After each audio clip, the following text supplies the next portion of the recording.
欢迎电视机前的观众朋友走进天津卫视的大型情感节目《爱情保卫战》。本节目由中国广电天津公司独家冠名播出。广电5G192全新号段，全新体验，让爱相连。来看看今天我们请到的几位情感导师是谁？他们是情感导师于博宏老师，欢迎；情感导师周小鹏老师，欢迎；情感导师雷鸣老师，欢迎；情感导师陆琪老师，欢迎。来了解一下这对嘉宾的基本情况，请看。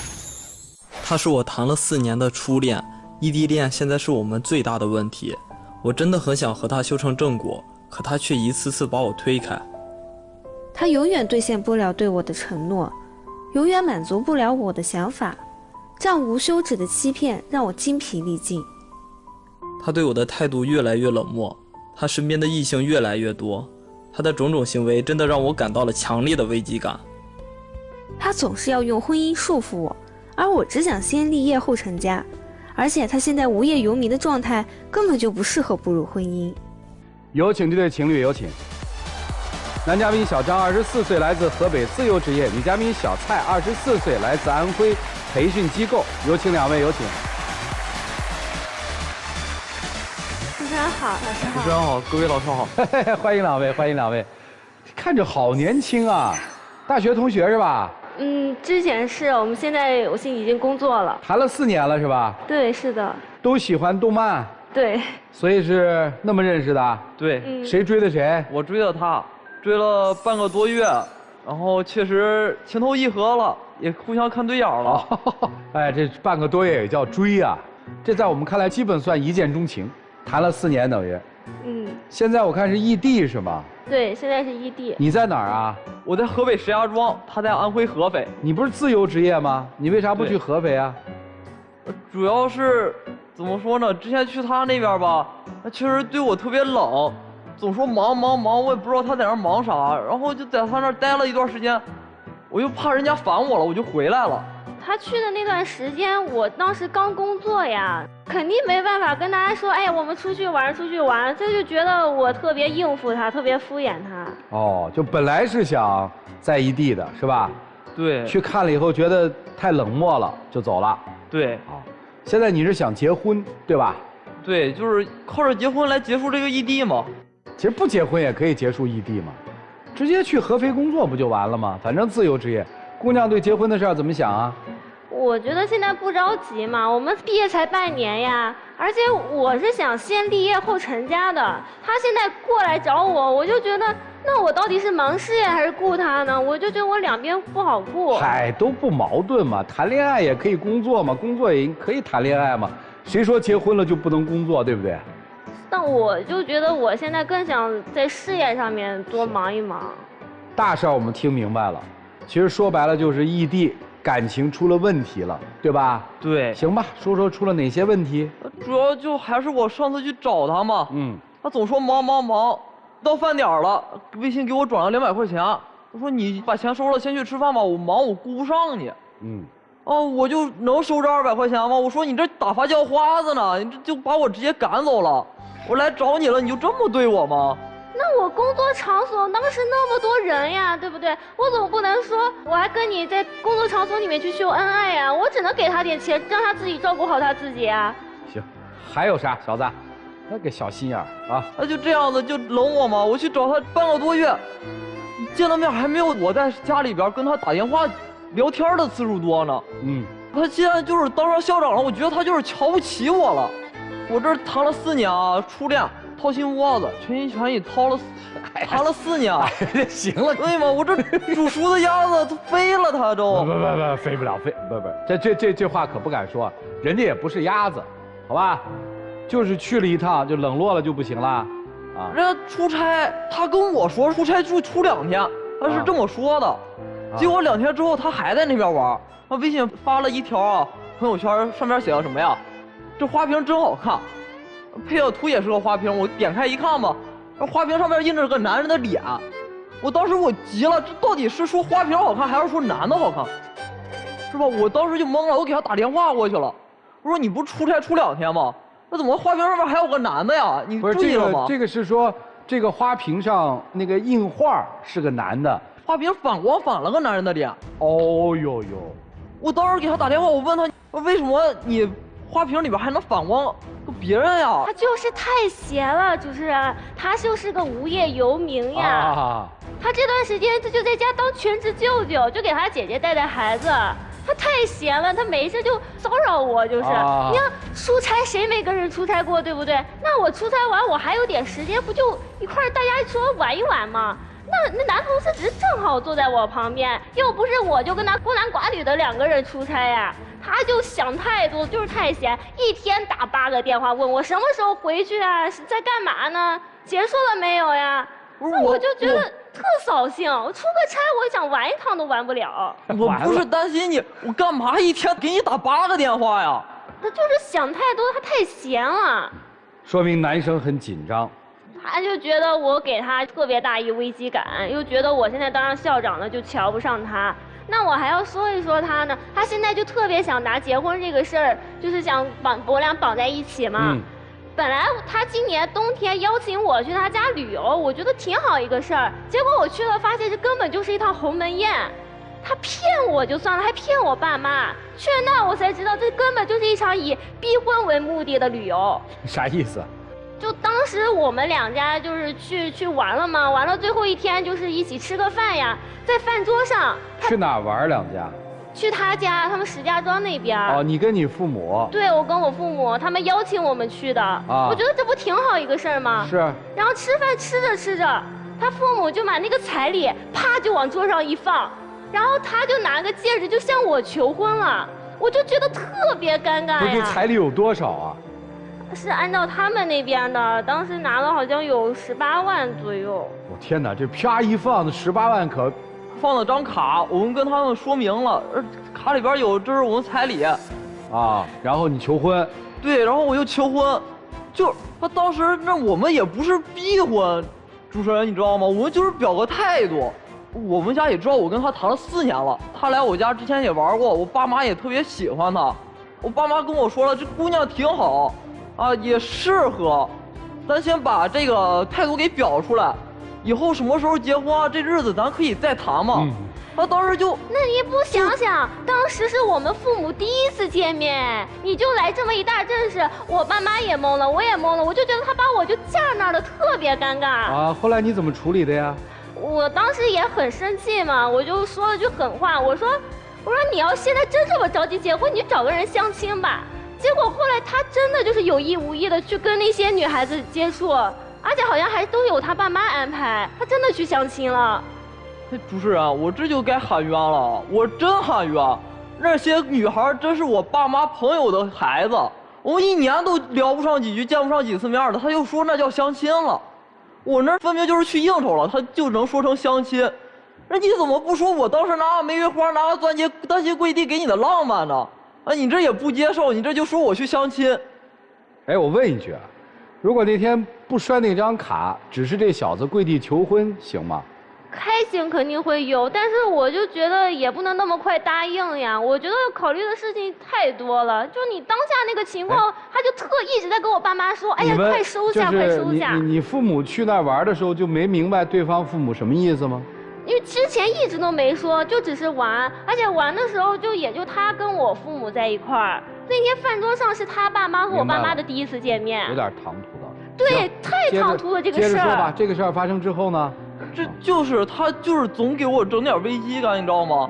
他都跟他前男友还接触不断呢，我都不知道这叫藕断丝连还是死灰复燃了啊！没事了就一块喝个咖啡啊，提个水果吃水果，就天天就已经搁这样了。哦，我觉得他这一块他就是太闲了，每天想太多，又把这事说那么夸张。就我前男友，我跟他现在就是一个好朋友，因为他生病了呀，他之前生场病就是特严重的那种，到现在身体都不好，而且我们2家就是父母关系特别好。平时呢，就是他生病的时候，我们就带点水果什么，就过去看望他呀。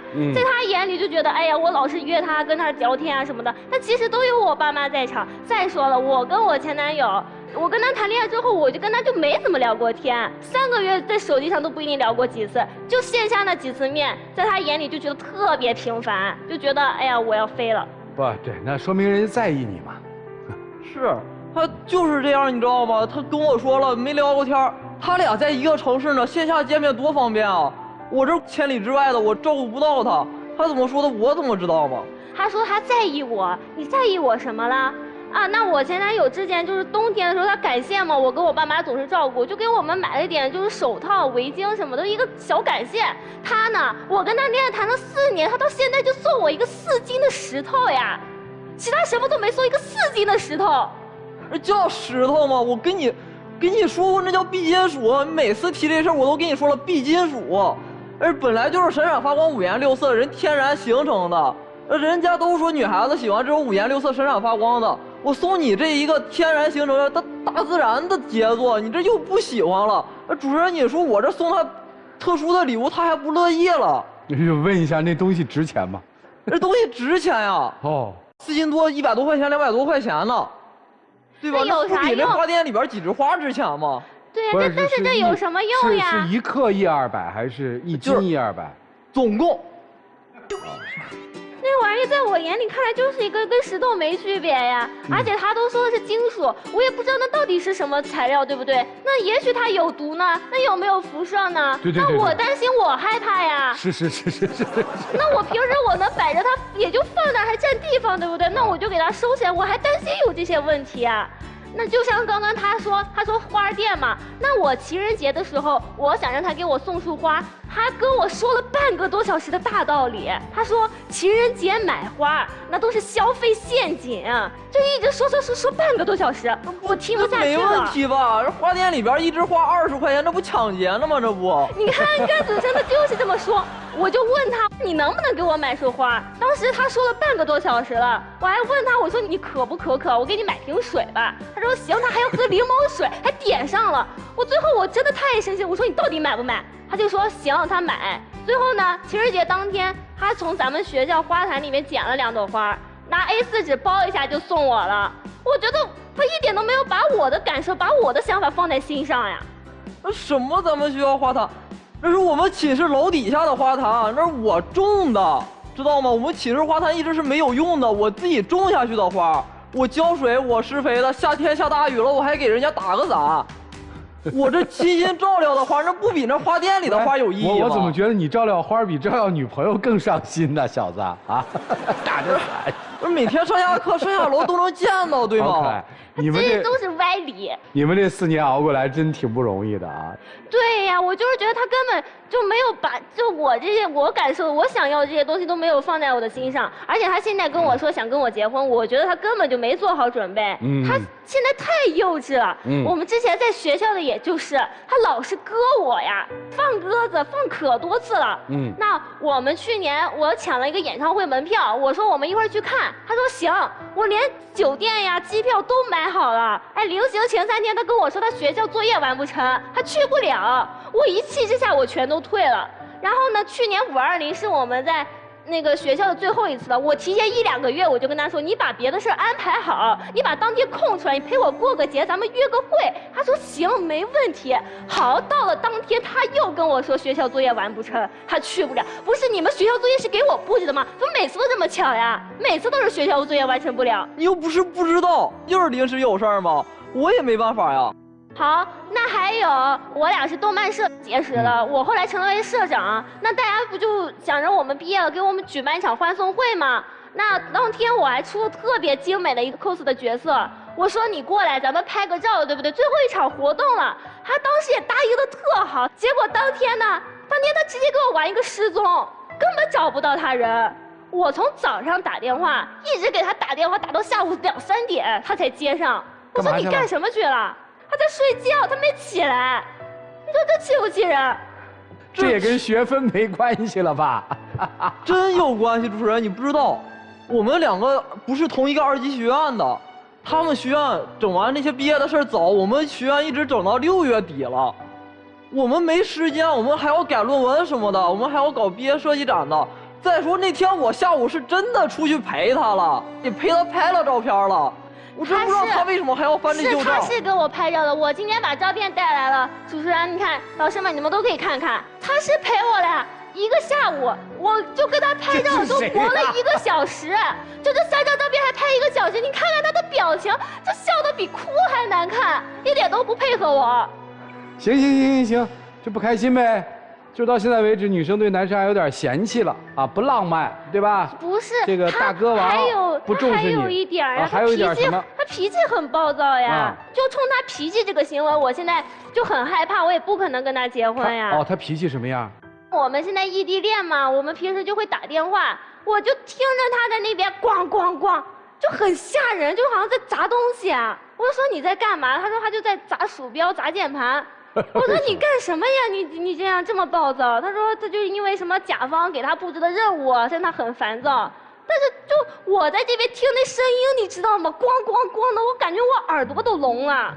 主持人，你不知道啊，我给那甲方剪个视频啊，甲方就给我100块的预算，给我提了200块的要求，然后呢，他不满意，拿出来了300块钱的解决方案，最后找我要500块的成品，我这能不来气吗？就他这些行为就显得特别幼稚，你说我怎么可能跟他结婚？好吧，所以就今天来干嘛的？就我是想通过结婚来解决这异地嘛。你是要解决异地还是要结婚？我最好就是结婚嘛。结不了婚呢？结不了婚，最好能异地，那就结束异地。合肥。我去了呀，人家不嫌我烦吗？他去就觉得我冷落他。那你还能不能去啊？你现在欢迎他去合肥吗？我肯定欢迎他，但是我确实我现在不一定能顾得上他，没时间陪他是吧？对，因为我的工作现在比较特殊嘛，而且我1周也就只有1天休息啊。行，那休息那一天2个人能在一起吗？那肯定可以，如果他有空的话，我肯定愿意陪他。下班之后得空2个人在一起吗？花前月下一下。下班的早可以考虑。行，还喜欢他吗？我就觉得不还喜欢他吗？我喜欢他呀。哎呦，还爱他吗？我就觉得有很多事可以解决，但他就老是这样逼我，没有解决问题的能力。对，委屈死了是吧？对。哎呀，好，看得出来还有感情，但是又不知道怎么去磨合这一段特殊的时期。你们听听老师们的意见好吗？让我们一起进入丘比特问卷。哎呦，委屈的哟。对，校长，您敢保证刚才的眼泪是为这个男生流的吗？有一点儿。对，只是一点点。在你眼里，这个男人不成熟，对，无趣，不但无趣，还无理取闹。刚才你用2个词，我心中就对你们这段恋情判了死刑。4年恋爱的恋人，他给你打电话，他与你联系，你用的词是骚扰。4年恋爱的恋人，在女生眼里，你是无业游民。这不是嫌弃，这是一种高高在上。因为现在你已经贵为校长，如果你还是当年校园的那个清纯的女生，你不会说这样的话。不愿意嫁就不愿意嫁。如果你对这个男生爱得无与伦比，即便你工作很忙，你也会找出办法平衡立业和婚姻。我相信你有这个能力。你现在的关键是没有了这样的激情和动力，只是找一些托词，就像你刚才的眼泪一样，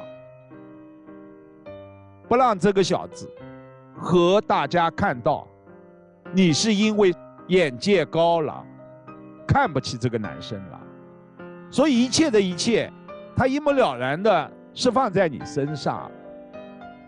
我想，您心中是有数的。男生真的要明白，你们2个人不是异地发生了问题，你们2个人即便你去了合肥相守在一起，依然是矛盾重重，最后还是分手。您想用婚姻满足您的安全感，可能吗？你最好的办法不是走进婚姻，也不是结束异地恋，而是自己强大起来，这才是一个男人真正应该有的志气。谢谢老师。你听懂了是吗？听懂了。本身这段爱情已经被你俩埋葬了。我觉得大学里边我们最常提的就是大4的时候到底是必分还是必合。必分的年轻人有一个特点，他们在大学3年4年的时候，他们从来不一起聊未来，他们只谈花前月下，只谈现在的兴趣爱好，可是不聊未来，我们到底要在哪一个城市，到底要做什么工作，要不要一起去考研。可是必合的年轻人，他们往往在一起聊未来，他们可能会相约一起去考研，或者相约留在某一个城市共同打拼。总之他们会选择他们共同想要去做的事情，因为他们觉得我们未来要让我们的爱情真的开花结果。可是你俩没有，我至少到现在为止我没有听到你俩商量过到底未来分别要做什么。你们在毕业的时候，你俩也没有聊过未来到底我们要去到哪个城市，所以才会出现刚才男生一直在说我们异地，我想结束异地。如果你俩在大4都聊过这些，你俩怎么可能会出现大4毕业会分开到2个不同的城市呢？我们聊过，但是没做到。对，因为我们当时互相都不愿意去对方的城市。那就都没做到，所以那叫必分嘛。因为我俩目标不一致，可能对于男生来讲，我还是愿意回到我父母身边，那个地方更能带给我安全感。可能对你来讲也是一样的呀。我也不用担心到一个新的城市去打拼，因为新的城市打拼一定要一个年轻人有极强的勇气，还有不怕失败的决心。大学毕业那一刻，你们彼此都没有对自己的信心，当然也没有对你们彼此爱情的信心。所以我说你们已经把你们的爱情早就埋葬了嘛。不如今天真正把它更加的埋葬好。那对于男生来讲，我觉得女生已经找到她自己的工作，那其实对你来讲，你还没有找到你真正能够适应职场的能力，你还在为了那100块钱生500块钱的气，那你不应该最该生你自己的气吗？我为什么不能把工作 hold 住呢？所以现在我觉得，刚刚于老师告诉你，你现在最应该做的事情是，你先把自己的能力提升了。当你有能力去好好工作，有能力觉得能够解决恋爱问题的时候，你才有能力去求婚。其实对女生来讲也是一样的，你也没有能力去经营好你们2个的爱情，所以你才会觉得他好烦，他一直在拖累我，他没有办法让我觉得很舒服，所以你巴不得他走开，因为你也没有能力去经营好已经工作的你们俩的生活状态。所以你们不妨好好想想，到底是今天要合手埋葬你们过去的爱情，还是你们需要重新去开启一段新的爱情？这可能才是你们现在应该去修正的一个课题。谢谢周老师。先离开父母吧，最大的问题不是爱不爱，最大的问题是任性。你去想啊，你的父母啊，应该跟我们应该是同一个年龄段的人，甚至比我们还年长。怎么会初次见女方父母就往桌上放彩礼？这个岁数的人不会干这么唐突的没分寸的事儿，互相都会留余地的。是谁让他们失去了分寸？第一回见面就放那银行卡就放彩礼的，是我。任性吧？任性。不这样不行，必须这样。然后那彩礼你应该1分钱没出。哦，对了，你还为100块钱生气呢。那彩礼18万你肯定出不了，应该那彩礼跟你没什么关系，就是你爹妈掏的，对吧？我是大学的时候兼职的时候，确实自己攒了一些钱。那还行，我建议你啊，什么时候这个人就不会因为100块钱摔键盘了？就是我起码这个月饭辙我自己就能给搞定的时候，明白吗？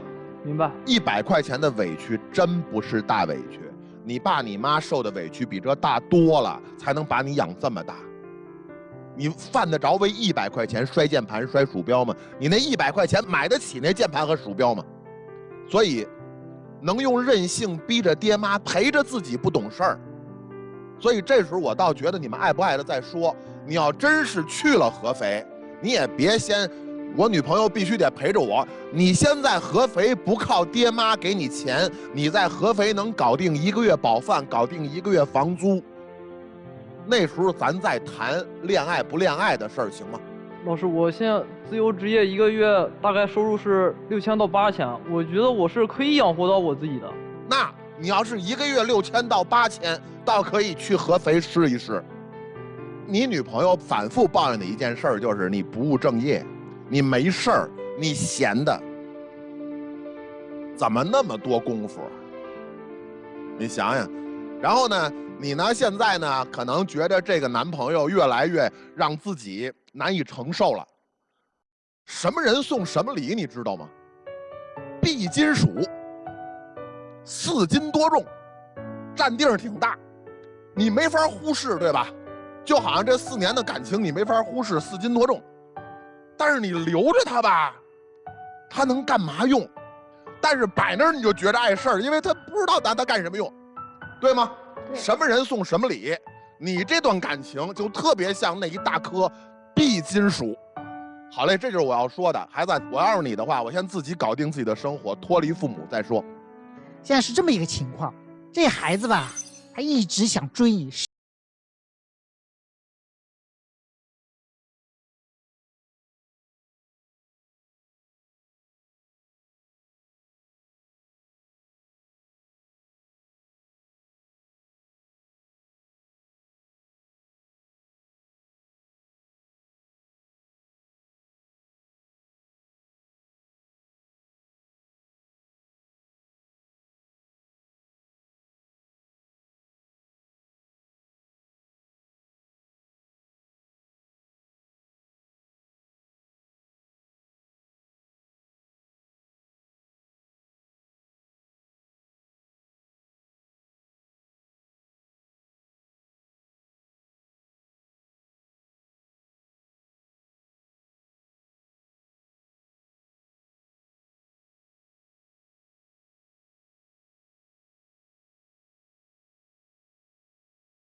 机前的观众朋友，如果想向陆琪老师请教一二，或者请陆琪老师帮您指点一二的，关注陆琪老师的微信公众号。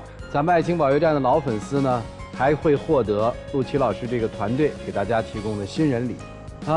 我给你的主意特简单，就是直接去合肥，相信自己的感情是稳定的。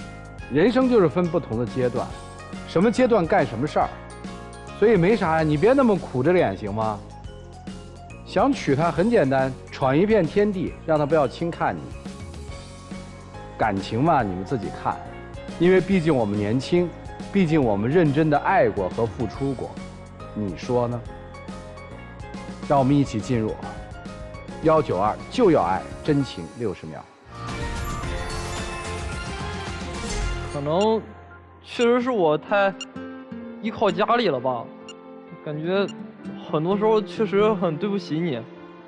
我就想让你上进一点。我觉得我是时候该上进了，我不能再这么躺了，我要追上你。我希望你可以上进一些，再努力一些。因为不然就算我再喜欢你，那我也有家里的压力。我们不能就这样，感觉好像看不到希望一样。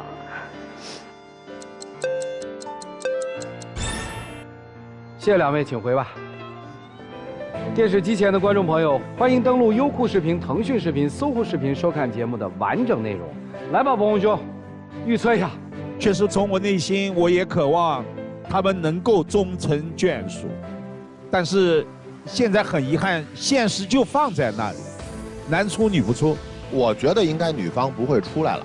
不过年轻人我觉得能犯得起错误，两个人双出吧。来看看他们自己的选择是怎样的，请开门。这个应该回来吗？来了吗？快去快去快去！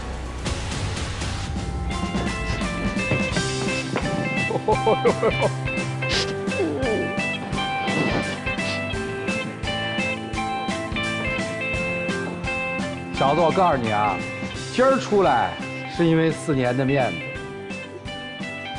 努力，加油！来吧，一起见证属于他们的浪漫时刻。各位，请见证。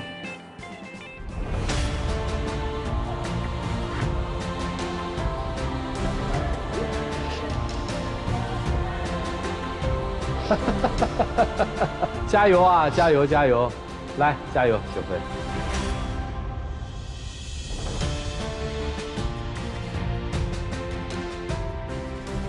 愿这段纯真的爱情能够开出花来吧。来了解下一对嘉宾的基本情况，各位请看。我们俩条件差不多，他年龄还比我大。我本以为他能体贴我，但是他现在生意好了就飘了，总给我提条件。他一点也不体谅我，我觉得我想法都是为我们俩好，但是他从来都不理解，还总挑我毛病，我真很委屈。他就是大男子主义，什么都要管着我，真的特别自私，心里一点也没有我，我现在一点安全感也没有。他太敏感了，我是真心对待他，但他总对我疑神疑鬼的，对我一点信任没有，我是真的很无奈。有请这对情侣，有请。雷先生42岁，来自河北个体；周女士40岁，来自河北电商。有请两位，有请。欢迎两位哈，都曾经有过一段婚姻，是吧？是。在婚姻当中都有个儿子，是吧？对。这是认识了1年多。是。今天为什么来啊？他想来的。我想来的。当我们认识的时候，对我感情非常好，体贴关心。在我们相处一段时间，这1年来，他变化很大。让我心里很不舒服。他是大男子主义，没有安全感。行，那您就说事儿吧。好吗？好的，他有儿子15了，我有一个儿子20了，孩子抚养权都在对方。我感觉我俩都是单身，我感觉这样没有压力，没有负担，感觉挺好的2个人相处。但是他现在有钱了，就开始飘了，就开始跟我提那个孩子的抚养权，我是不同意的。我这孩子抚养权在我前妻那儿，现在孩子是初中升高中的阶段，我想呢，现在咱们有条件的把孩子接过来，给他报补习班啥的。让他照顾照顾，平常也是上学在我前妻那儿，放假也都是跟我父母待着。这我俩不是在一起了吗？我都想让他接过来，报补习班啥，带带啥，给做饭啥的。他每个月的工资就是现在他们做的事2、3千，我让他在公司给挂个纸，一个月给保底5、6千。他平时也不在家，平时1个月出去2、3次出差，一次出6、7天。我说你把钱给他妈，毕竟他是亲妈嘛。我这将来做后妈的话，我还又没有那种母爱嘛。他想做什么补习班嘛，你就可以把钱给他妈，就他妈管也可以。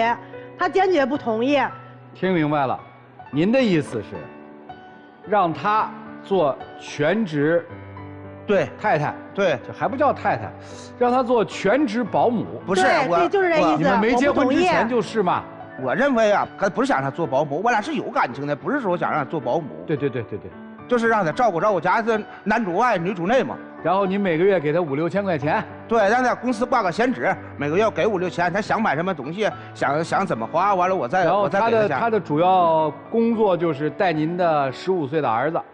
对，我不同意，收家，因为我自己有自己的事业嘛。他想这样子让我就在家里面女主内全职照顾他儿子，这样我肯定做不到，我也不同意。行，听明白了，你做得到，他儿子也未必愿意。是啊，15岁的大小伙子了，对吧？行，第一件事还有吗？还有，去了他家1次，给孩子买的东西，孩子连声谢谢都没有。到了晚上还说：“哎，你什么时候走啊？”我感觉我听了以后心里拔凉拔凉的。他把孩子接过来以后，你说我怎么跟他相处啊？主持人，这个呀，我是想把孩子接过来以后，让他们相处一段，总也不相处，他们总是陌生的。接过来相处以后，他慢慢的关系都会好，我中间调和一下。不是，你这也挺逗的啊！你怎么早不把儿子接过来啊？以前是的，我是每个月得有24、5天在外边出差，没时间照看。现在我出差次数变少了，每个月出差2周。以前也是我自己单身，离婚以后我也没法照顾我东西不在家。你不能说我是当爹的，我不养儿子，我想养儿子找其他女人来养儿子呀，这个逻辑起点就错了吧？不是，我也不是说让他是不是事实是不是这样？你过去出差，孩子他亲妈带，现在你出差少了，你有了新的女朋友了，你让你女朋友带，你也不带呀？我出差的时候没办法，我在家所以没办法就接受现实呗，你这太想当然了。他现在呢更是，我也受不了他了。现在有钱了，飘了，这把就开始跟我甜言蜜语。哎呀，你长得这么漂亮，基因好，再跟我生个孩子，有孩子咱们再结婚，这样子我更接受不了。有孩子再结婚？不是，他这个呀，以前刚开始我俩相处的时候啊，对他就是没想过结婚，是吧？他也没想过结婚，我也没想过结婚，就想搭伴过日子，啊，我感觉现在条件好了。这2年也挣钱了，我认识他了，我想呢再组成一个家庭。为啥呀？说生个孩子结婚，他以前就瞎折腾，有孩子结了婚以后他有事儿做。以前他是跟朋友做生意，是做啥赔。我这边结了婚生个孩子，他都不这么瞎折腾了。我不想折腾了，主持人。不是先结婚再生孩子，而是生了孩子再结婚？我是让他顺其自然的，我让他们先检查一下身体。咱们要可以生的，咱们顺其自然。我感觉我是高龄产妇了，我不想生了，因为他有儿子，我儿子就20岁了，我根本就不想生，没有生的想法。顺其自然，可以生就生，不可以生呢，咱们也不强求这事儿。所以您是希望说，我再婚之后，还希望跟再婚的妻子有一个共同的孩子？对，还是说，对是吧？对，那你这对象就找错了呗，折腾不折腾，这全是借口呗。对，主任他都是借口。他现在呢，你看又想让我生孩子，我说了又让我折腾，干这那不挣钱，干那不挣钱。那我又跟他说，我说你去你公司啊，我到你公司当个会计也可以。会计他也不让我去当，我也想要我的人生价值吗？让他看一下我吗？不是，你的人生价值怎么是在他的公司里体现的？你的人生价值跟他没有关系，自己体现就好。他总说我干这也不行，干那也不行，在他眼里我什么也不行。对呀，我想体现我的人生价值。不是，你要什么都行的话，他怎么驯服你呢？肯定得说你什么都不行啊！我想不讨论，还有什么问题让你心里不舒服的？他没有安全感给到我，因为我有过1次婚姻了嘛。因为我前夫经常跑大车，也是不在家，因为出轨被我发现了，都离婚了。我就问他，我说你为什么离婚呢？他说我前妻也是，因为我经常在外面出差嘛，出差比现在还要频繁。他跟我讲，就是他前妻怀疑他在外面接触异性了。也是经常吵架，2个人就离婚了。他这种状况跟我前夫类似，我感觉也感觉不到安全感。有一次呢，他出差了，我去公司找他的同事，问他，我说他有没有跟那个异性有那个暧昧关系啥的呀？我又去他的那个邻居问他，我说这个人品怎么样？因为我受过1次伤害了嘛，我对我自己负责任，不能再2次再让自己受到伤害了。回来他同事问他了，说嫂子来公司问我怎么，跟我又大吵大闹啊，我都吓得像小孩子一样围成一团，那样的厉害对我呀，我真的有些害怕了。不是。那你赶紧跑啊！那你说说，都怕成这样了，还守什么呢？我心很软嘛，刀子嘴豆腐心嘛。你说我出差了，他上公司跟我们同事调查我的，说我外边有跟这个女客户有暧昧关系呗，完还跟邻居打去。你说我在公司大小是个领导，手底下40、50号人，你说让同事在底下直传，好像我私生活混乱。这么不信任你，那你们干嘛还要谈呢？是你说她长这么漂亮，我都没怀疑过她，连手机啥的我都没看过。你说她怀疑我？她经常出差，1个月出去2、3次，一次6、7天。我说那个你出差了，带上我吧，他也不愿意。我出差都是公事，费用都是公司报销。我带着他出去，再让我们合伙人都认为我们是公费旅游。他说想跟我出去玩去，我说出差回来以后，我说我带你可以，你想上哪玩带你就去。但是我出差的时候，本身咱们是出去的推销咱们产品做业务的，咱们是乙方。所以我感觉带着他都太不专业了。我没跟他说嘛，我说你出差是出差，出差你花完钱以后，咱们剩那2天，你自己咱们花自己的钱，自己去钱去玩也是也可以。等一下，如果我没有记错的话，刚才您口口声声的说要追求自己的自我价值，对吧？是。你的自我价值就是陪着男人出差吗？不是，我有自己的事儿，我有自己的事儿跟朋友合作。那你干嘛非要跟他出差呢？出差我喜欢玩啊，我爱玩啊，也想劳逸结合，也想丧点心嘛。行，他不愿意带你出来，不愿意干嘛呀？那完了，我这样想的，他现在有钱了，也飘了。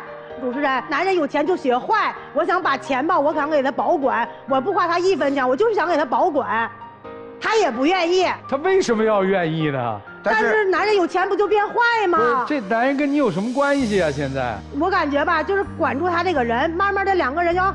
可以能好在一起呢，但是他这样子给到我不了安全感。不给人就给钱，钱也不给，为啥？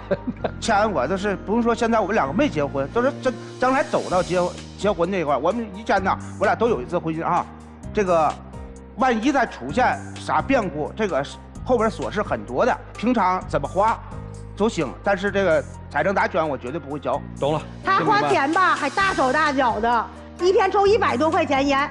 我说你别总抽这么多了，中呗，你吸烟有害健康，我也是关心他，为他健康考虑呀。还有一个更可恨的是，他出差时候吧，还喜欢收藏老骨头，小到几千，大到8万多的一个回来，我也不懂。回来我俩又因为这个吵架，大吵一顿。你确实是不懂，那是属于有收藏价值。感觉有钱就飘了，不是那花钱大手大脚。不是，我问一句话，这钱是您的吗？是他的。你们俩是夫妻吗？不是夫妻。对呀，那他飘到天上跟你有什么关系啊？那我感觉这东西不值这么多钱，得跟你没关系啊，那钱也不是你的，损失也不是你损失。那钱要花在有价值上面，是不是呀，主持人？那他就认为古董有价值，有什么不行的呢？我觉得没价值，因为我俩就经常吵架吗？他大男子主义，天天又甜言蜜语夸我，哎呀这么漂亮有气质，怎么的，我这心又软了，心软了。有一次呢，我发了一个小图片。什么小图片？还有小图片 ？APP 那个 P 图嘛，现在主持人他都是天天的自拍美图，有点自恋，完了天天发朋友圈，一天发好几条，发就发呗，怎么了？他也管我，跟我打电话，你看看 P 的不像你了，就生气吃醋的样子，大吵大闹的，大男子主义。不是你不是特别高兴这个吗？你发自内心的不就高兴吗？是啊，他不同意吗？吵架吗？跟我吵架吗？就这个琐事啥都吵，大事小事全都吵。这不就是你高兴的点吗？是我高兴。他吃醋了，你不就高兴了吗？觉得你美了吗？你不就说，哎呀，他一说我美了，我就心软了。主持人，他大男子主义，这种大男子主义我接受不了。行吧，接受不了分开呗。我来看一下这男的有什么好啊？不让我做一个独立的女人。要我给他生孩子，不仅要我给他生孩子，还要我给他带前妻的孩子。对，不仅要我这样，还不让我管钱。是。不让我管钱就算了，还不给我安全感。对。那这男的留他干嘛呀？对吧？对。见过你儿子吗？没有，儿子不见面，把责任都推在我身上，说哪天有时间了带我儿子去喝酒。我说啥？你带我儿子喝酒？我说他还是孩子呢。把我儿子当成客户了，不是，我很生气。主持人，这是过年这期间呢啊，我就想说这个没见过他孩子，我说你把孩子叫过来，我说咱们一起吃顿饭，我说我们坐一块聊聊，喝点酒啥的。他孩子都20了，成年了，完了他儿子也不来，完了他也不做他儿子工作，他就把责任埋怨给我。那我跟他说了，我说让我儿子去你公司看看，我儿子这样看你公司。这样去看看，行，听他也对你有改变呢。我说要不你出差带我儿子去做销售还可以，他都不同意。哎，你看上他什么了呀？我们是朋友聚会认识的嘛，当时呢觉得他气质挺好的，人也挺善良的啊。没了，说实话，就是图她长得漂亮的。哎，还想在一起吗？就是你们俩今天就聊这点事儿，你觉得还能在一起吗？那得考虑考虑去。其实现在更想在一起的应该是您，对吧？想考虑考虑。所以今天来是你要挽留他吧？你说他飘了，对吧？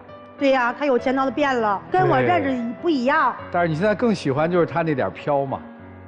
好了，你们俩现在的问题还挺大，女生今天是反将一军，我想更好的抓住，并不是说这男人我不想要。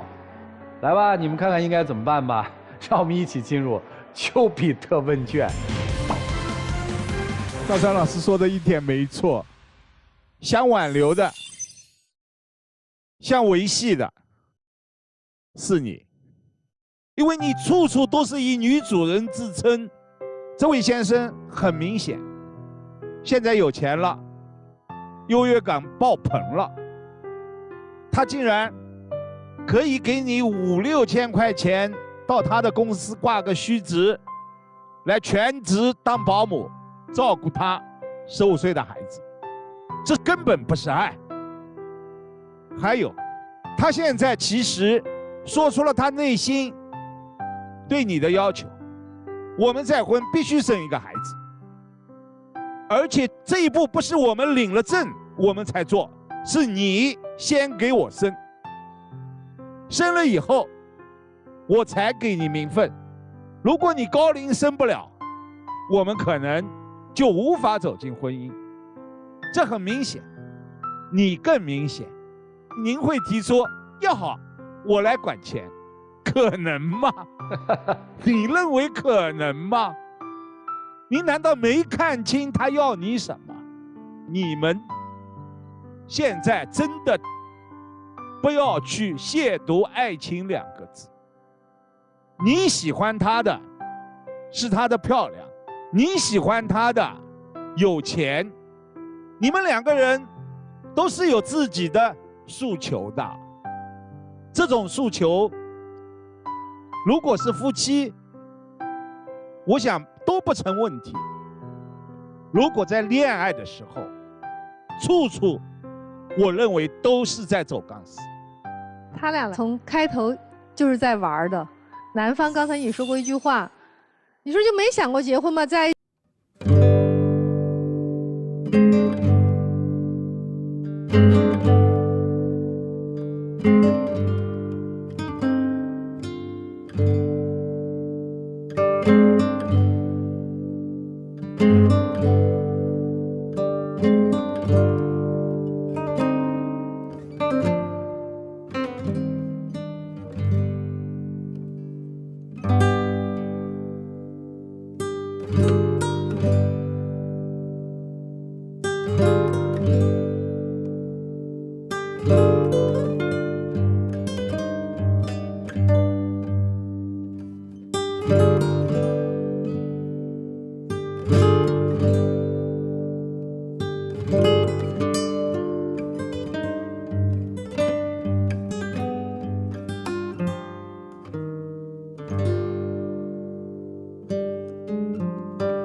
青春没了。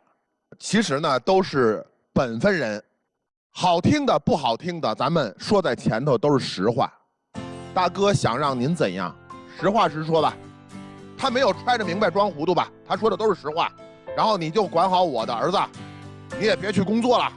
然后我从我公司1个月给你发5、6千，然后呢，什么时候你生了咱俩的娃，咱俩结婚去，是不是都是说的实在话？我们这姐姐跟您说的也都是实在话。你的钱得给我管，你们合伙公司的那个会计得我当，你得对我儿子好，我不能管你的那个儿子，他跟我相处不好。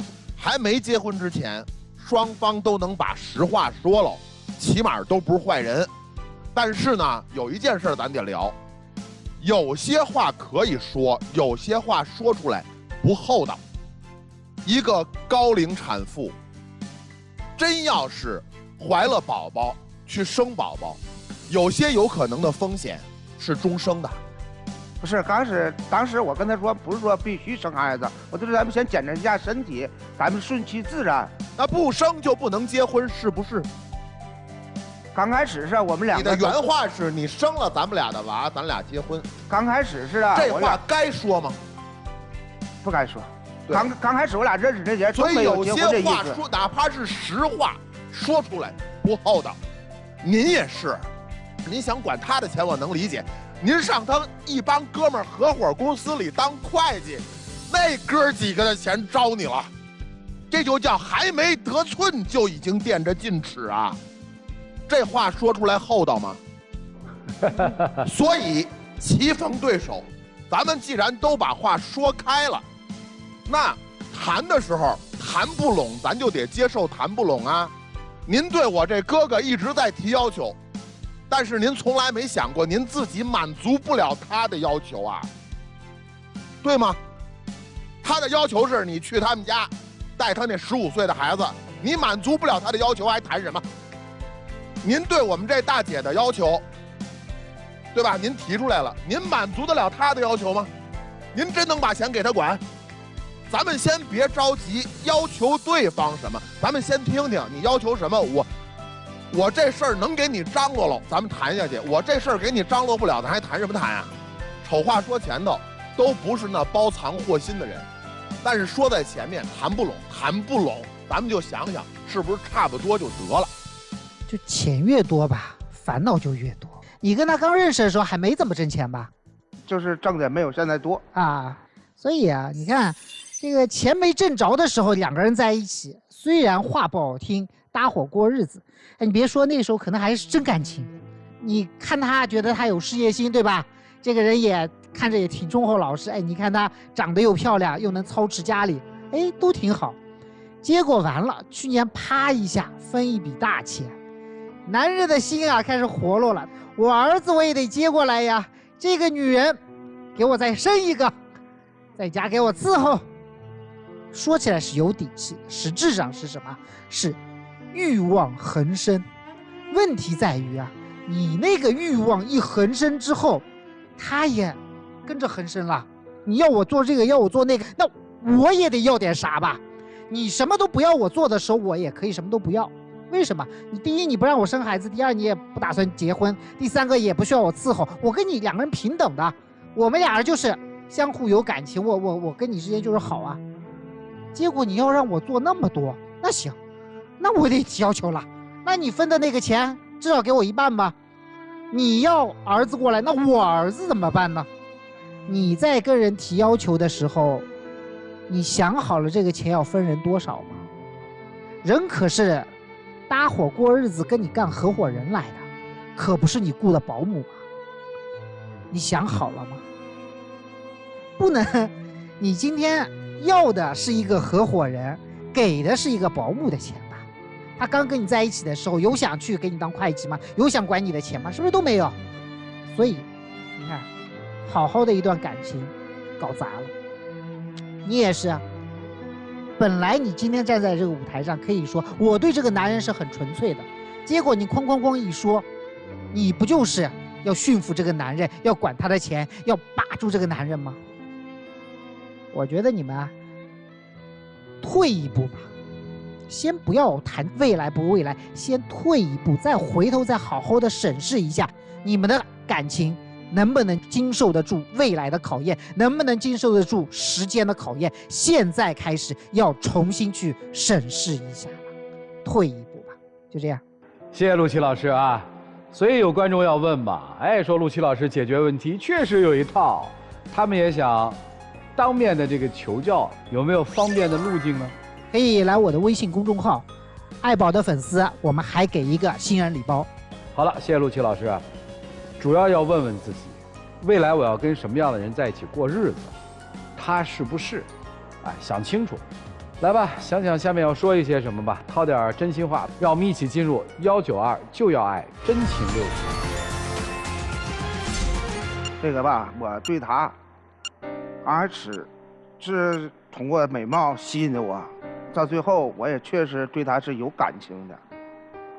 就是最近一段时间，总是吵吵闹闹，我感觉我以前就是总出差，前妻跟我这么总闹，我们慢慢的没有感情离婚的。现在到他这儿，又走向我老婚姻的状态了。反正我还是希望能够挽留住他。他刚开始对我挺温柔的，挺体贴的，也挺关心我的，喜欢吃什么就给我买回来，问长问短，挺关心。但是通过一了解一相处，跟我刚开始认识他区别很大，也不尊重我。嗨，俩人都说了实话了，都不如初始的时候那么甜蜜了。谢谢两位啊，回去好好考虑一下，请回，请回，请回。电视机前的观众朋友，我们栏目的唯一官方报名热线是0223606301，不收取任何的费用，小心被骗。博宏兄预测一下，我预测双不出。双出，因为两个人都还觉得还没有搞定对方，他们俩胜负欲蛮强的。我认为双不出，我觉得应该不会出来了。我其实觉得有可能双出，因为我觉得俩人还是有感情，也不是一点感情都没有，就是被钱闹的，各自的欲求变得更大了。来，我们看看他们自己是作何选择。